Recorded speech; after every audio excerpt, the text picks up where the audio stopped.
Pennsylvania leaders from the Department of Drug and Alcohol Program and several other state agencies gathered in Harrisburg to discuss the expansion of services for those who are suffering with a gambling addiction.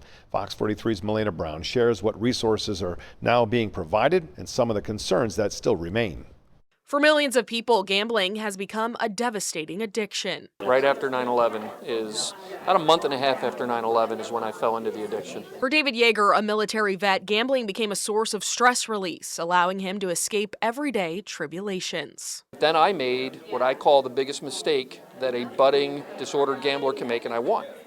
And in that moment that I won, all of that fear, all of that tension, all of that anxiety, it washed away. And it's a recurring story for many across the Commonwealth, which is why state leaders are announcing new services that aim to help with gambling addiction. People seeking help are now able to connect with a case manager that will help them in person or online with one-on-one counseling, while also providing resources to help find patients housing, food, and life advancement opportunities. Problem gambling has serious consequences. They are not all financial.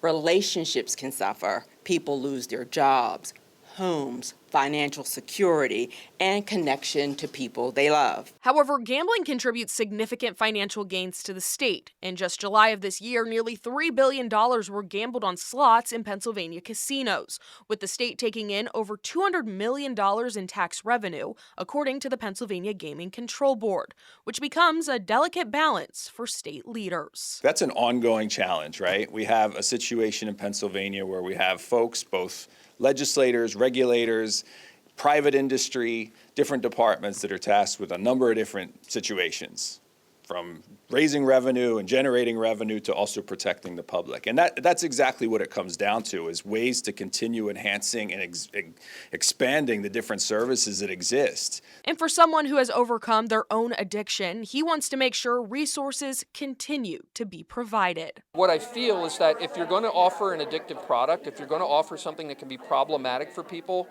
first of all, let people know it can create problems, and then B, be part of the solution. If you or someone you know is struggling with gambling addiction, you can call 1-800-GAMBLER. Milena Brown, Fox 43 News.